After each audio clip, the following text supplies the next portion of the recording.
जैसे ही घंटों की मूर्तियों को देखना, नजरें झुकी हुई है, नजरें उठा के नहीं बैठते हैं, उनकी नजरें झुकी हुई है, उनकी निगाहें झुकी हुई है, नाता दुरुस्ती है उनकी। वो दुनिया से कहते हैं कि हमने नजरें झुकाई तो दुनिया ने हमें नजरों में बिठा लिया था। अक्सर जीवन का गणित बड़ा उल्टा गणित है। यहां दुनिया पे नजरें डालो तो दुनिया नजरें फेर लेती है, दुनिया पे नजरें डालो तो दुनिया नजरें फेर लेगी, और दुनिया से नजरें फेर लो तो सारी दुनिया हम पे नजरें रखना। मुझे देखो, मैंने दुनिया से नजरें फेरी, पूरे पंडाल की नजर किस पर है? बोलो बोलो, मुझ पर है ना।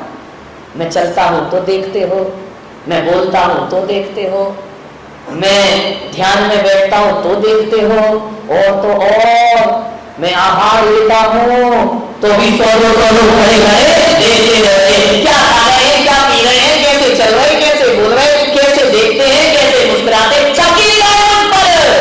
भागती थी दुनिया जब तलब करते थे हम, भागती थी दुनिया जब तलब करते थे हम, और जब से इसे ठुकराया है पास आने को बेकरार है, जब से इसे ठुकराया है पास आने को। दुनिया के पीछे भागो तो दुनिया अपने को दौड़ाती रहेगी, और दुनिया से नजरें फेर लो तो दुनिया अपने पीछे पीछे आने को तैयार है। महाराज आशीर्वाद दे दीजिए, हाथ लग दीजिए, पीछे लगा दीजिए। क्यों भैया, अब तो ये हालत है हमारी, जब घर में थे तो कोई पूछता ही नहीं था। ध्यान रखना, जब तक बिका नहीं था कोई पूछता न था, जब तक बिका नहीं था कोई पूछता ना था, और तुमने खरीद कर मुझे अनमोल कर दिया, तुमने खरीद कर मुझे। अब तो ये स्थिति है कि जो घरों में बोलते नहीं थे, अब वो रिश्ते नाते दौड़ते चले आते हैं। महाराज हमारे भाई हैं, महाराज हमारे अंकल के लड़के हैं, महाराज ये है, महाराज नहीं मिला रिश्ता, महाराज हमारे पड़ोसी है, पड़ोसी भी नहीं हुए, कहाँ महाराज हमारे गांव के थे। ऐसे रिश्ते जोड़ते रहना। दुनिया से रिश्ते जोड़ो तो दुनिया दूर भागती है, तो दुनिया से रिश्ते तोड़ो तो दुनिया पीछे पीछे आ जाया करते। ध्यान रखना, एक घर की रोटी छोड़ी हमने, एक घर की रोटी छोड़ी, 1000 घर रोटियों के लिए आमंत्रित किया करते हैं। अरे संत का जीवन आप शिक्षा लीजिए, एक आंगन को छोड़ते हैं सारी दुनिया अपना आंगन बन जाया करती है। तो एक बात याद रखना बारामती वालों, एक माँ बाप का त्याग करते हैं सारी दुनिया माता पिता बन करके तैयार हो जाया करती है। विचार करिए, रक्षाबंधन आया, एक बहन छोड़ी, हजारों बेटे राखियां लेकर के खड़ी है। त्याग से सब कुछ मिला करता है दुनिया में। विचार करिए, आप सोचो, आप बीमार हो जाए घर में, कितने लोगों को टेंशन होगा, कितने लोगों को तनाव होगा कि बीमार है, सेवा करो। और महीने भर बीमार हो गए तो घर वाले बोलेंगे यार ये तो बहुत लफड़े वाला है, या तो भगवान कौन बोला उठा ले या ठीक कर दे। बड़ी दिक्कत है। घर में कितने लोगों को टेंशन होगा, पति को ये टेंशन नहीं है कि ठीक हो जाए, पति को एक ही बेटा, विचार करिए, समझ रहे हैं आपको? कितने लोगों को तनाव होगा, बच्चे को, बेटे को, ज्यादा से ज्यादा बेटे से कहोगे मेरा सिर दुख रहा है, बेटा कहेगा लो ये बाम लगा लो, चुपचाप खड़े रहो, मेरा दिमाग मत खाइए। बहू कहेगी दुख रहा है, मैं क्या करूं, तुमने इतने साल दुखाया है, एक बात तुम भी सहन कर लीजिए। विचार करिए, सर कोई चिंता नहीं करता, और यहाँ मैं बीमार हो जाऊं तो सारी समाज चिंता करने को तैयार हो जाया करती है। सारी समाज, हमारा दुख समाज का दुख बन जाता है, हमारा दुख आपका दुख बन जाता है, हमारा कष्ट आपकी पीड़ा बन जाता है। ध्यान रखना, मैंने कहा ना कि ज्यादा दुनिया के पीछे पड़ोगे दुनिया दूर भागेगी, दुनिया से भागो दुनिया अपने पीछे पीछे चली जाती है। उल्टा करिए जीवन का, जीवन में ऊपर उठना है तो सिर मत उठाओ, सिर झुकाओ, ऊपर उठ जाओगे। ध्यान रखिए, बड़ा उल्टा गणित है, बड़ा समझ में नहीं आता है जिंदगी का कैसा गणित है। यहाँ झुको तो ऊपर उठते हैं। ध्यान रखना, झुककर मिल रहे हैं कम न समझना, झुककर मिल रहे हैं कम न समझना।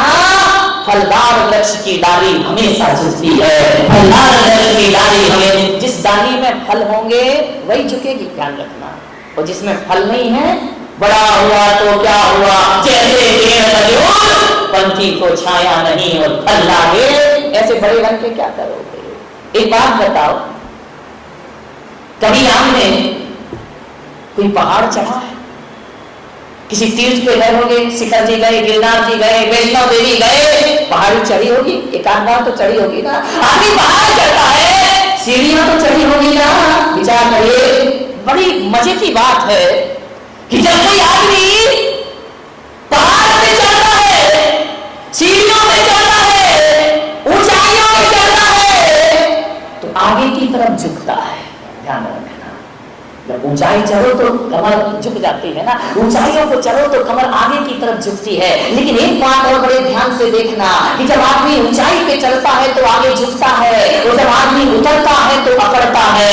एक बात ध्यान रखिए, इससे एक ही शिक्षा प्राप्त करिए कि जो झुकता है, जब आप झुकते हो तो समझना हम ऊंचाई पर चढ़ रहे हैं, और जब आप अकड़ते हो तो समझना हम नीचाइयों पर आ रहे हैं। ध्यान रखना, उतरने वाला अकड़ता है, जो ज्यादा अकड़ता है उसे यमराज बहुत जल्दी पकड़ता है, बहुत जल्दी पकड़ता है यमराज। तुम्हारे मुंह में 32 दांत हैं, कितने हैं? अरे अपने बताओ यार, पड़ोस में क्यों देखते तेरे कितने दांत हैं? 32 दांत है ना तुम्हारे मुंह में, ये 32 दांत, जीभ कितनी है? लीलावती अकेली बैठी है ना, 32 दांत आते हैं साल भर बाद, और मरने से पहले उखाड़ लिए जाते हैं। जीभ कब आती है? 2 साल बाद, 3 साल बाद? बोलो, जन्म से आती है और मरते दम तक साथ निभाती है। इसका मतलब यही है कि दांत कठोरता के प्रतीक हैं, दांत अकड़ में जीते हैं। इसलिए मैंने कहा कि जो अकड़ता है उसे यमराज बहुत जल्दी पकड़ता है, और जो झुक के जीता है उसे मौत भी उसका बिगाड़ने वाली। जीभ मुलायम है, जीभ झुक करके जीती है, जीभ मुड़ जाती है, वो हमेशा साथ रहती है। दांत अकड़ते हैं, इसलिए समय से पहले उखाड़ लिए जाते हैं। अकड़िए मत ज्यादा, झुक के जियो, झुक जाओ। आजकल बहुएं झुकती कहाँ है? मैंने देखा, अभी रास्ते में आ रही थी, अब कोई मिल गई होगी, सासू डेंजरस होगी तो झुकना तो पड़ेगा। क्या किया उसने? यूं झुकी, घुटना छू लिया।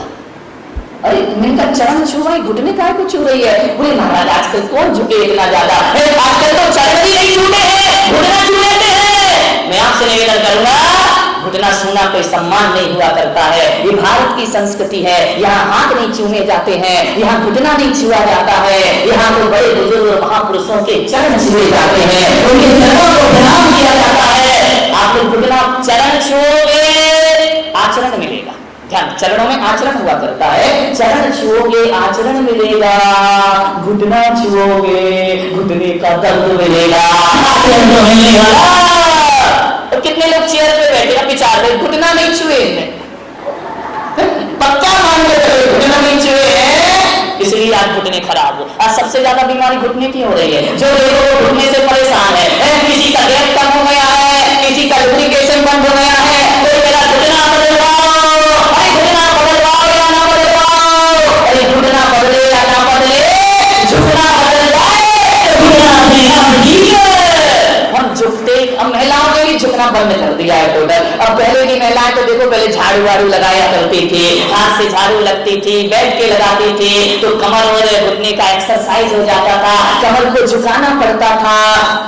अब तो झुकने की बात ही नहीं है। विचार करिए, झाड़ू लगाओगे कमर झुकेगी, कमर सही रहेगी, स्लिप डिस्क नहीं होगी। लेकिन महिलाओं ने अब तो वो आ गया खड़े खड़े झाड़ू, झुकने की जरूरत ही नहीं है, खड़े खड़े यूं कर दिया, बस हो गई सफाई। झुका करो, झाड़ू लगाया करो, और कभी कभी इनको भी सुधारना है तो सप्ताह में एक बार इनसे भी झाड़ू लगवा लिया करो। कोई काम छोटा नहीं होता है, यदि दिल से किया जाए तो हर छोटा काम बहुत बड़ा काम हुआ करता है। विचार, हालांकि अभी तुम्हें लगाते तो रोज ही है, लेकिन अब बोल नहीं पा रहे, क्या करें महाराज, आजकल यहाँ तो पूरा बंद है, यही लग रही है। क्या विचार करें, सोचना है आपको, विचार करना है। मान्यवर, झुको, झुकने से एक्सरसाइज होती है, कमर सही रहेगी, घुटने का दर्द सही रहेगा, झुकना पड़ेगा। मानिए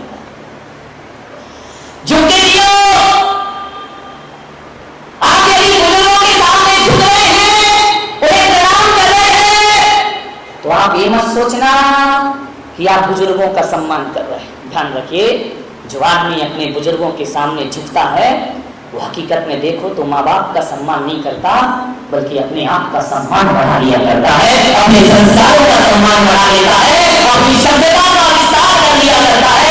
बड़ों के सामने झुकने से छोटे नहीं होते हैं, बल्कि जो बड़ों के सामने झुक जाता है वो बड़ों की नजरों में और बड़ा हो जाया करता है और महान हो जाया करता है। झुकिए, झुकना बहुत जरूरी है। मेरे आपसे क्या बिगड़ता है झुक? ये महिलाएं पैरों में पायल बोलो तो मेरा सुंदरी याद जाती, गड़बड़ हो जाती। पैजन बहुत बढ़िया, वो चीजें मुझे याद करा रही हो जो मेरे किसी काम की नहीं है ना। पैजन, पायल है ना, विचार करिए। अब तो सोने की भी पहनने लगी है, पहले तो चांदी की आती थी, अब सोने की भी आ गई है। ऐसी तरक्की की हमने, सिर पे रखने वाला सोना पैरों में आ गया है। ध्यान रखिए, विचार करिए। सोने की पायल पहन लेती है, सोने की पायल पहन, मुझे कोई मतलब नहीं, तो हीरा की पहनो तो मेरे बाप का क्या जानिया है, मैं तो आपसे एक चीज कह रहा हूँ, सोने की पाजेब, सोने की पैजन, हाँ याद हो गया। विचार करिए, आप ये सोने की पायल जो पहनते हैं, महंगी तो आती होगी ना, कितने की? 5-10 रुपए की पायल कितने में आती?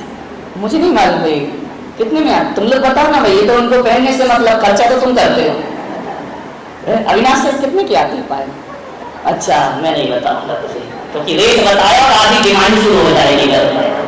विचार करिए, एक पायल आती है, हजारों में आती होगी, सोने की तो हजारों में आएगी। एक बात ध्यान रखना, सोने की पायल हजारों रुपए में आती है और एक छोटी सी बिंदी 1 रुपए में, 1-2 रुपए में चलेगा। ये और सस्ती कर, कौन बोला जीएसटी लगा दी मोदी ने? महंगी कर, महंगी पायल पैरों में पहनी जाती है, सस्ती बिंदी माथे पे चढ़ जाया करती है। ध्यान रखिए, बिंदी छोटी होती है इसलिए माथे पे रहती है, और पायल बड़ी होती है इसलिए पैरों में। छोटे बनो, छोटे। एक बार मैं मंदिर में गया दर्शन करने के लिए, मुनि शिवनाथ मंदिर में गया दर्शन करने के लिए। वहां मैंने देखा वैसे जितने भी मंदिर हैं, चाहे हिंदू के हों चाहे जैनों के हों, हर मंदिरों में एक घंटा जरूर लगा हुआ हो। घंटा समझते? घंटा, टन टन टन टन, एक घंटा जरूर लगा हुआ है। लेकिन एक दिन मैंने देखा कि घंटा घंटी से जल रहा है। घंटी भी होती है, घंटा की पत्नी घंटी है ना। घंटा ने देखा, घंटी से बोल रही हो, घंटी ये देख, तू भी बड़ी हुआ है, मैं कितनी तेज आवाज करता हूं तो टन टन टन टन धीरे धीरे करती रहती है, मैं तो पूरा मोहल्ला बुला देता हूं। घंटी ने कहा तो क्या हुआ, तू कितने भी आवाज कर ले, कितना भी मोहल्ला गुंजायमान कर दे, कीमत तो घंटी की है। घंटा ने कहा क्या कीमत है? बोले देख तू अपने को बड़ा समझता है। बोले मैं तो बड़ा हूँ, तेरे से तो बहुत बड़ा हूँ। बोले दादा आकर मत है। बोले क्या मतलब? बोले बड़ा है इसलिए डंडा पड़ता है, तेरे को मिठाई होती है, हथौड़ा बड़ा करता है। तो एक बात याद रख, घंटा तू मंदिर के दरवाजे पे लटका रहता है क्योंकि अपने को बड़ा समझता है, और मैं अपने को छोटी बनाती हूँ इसलिए ठाकुर जी के पास जाकर के मजा करती हूँ। मैं भगवान के पास, घंटी भगवान के पास रहती, घंटा लटका रहता है। ध्यान रखिए, विचार करना है आपको। छोटे बनो, जितने छोटे बनोगे उतने बड़ों के निकट पहुंच जाओगे। आपसे निवेदन है, बड़ों के सामने बड़ा बनने का प्रयास मत करो। ध्यान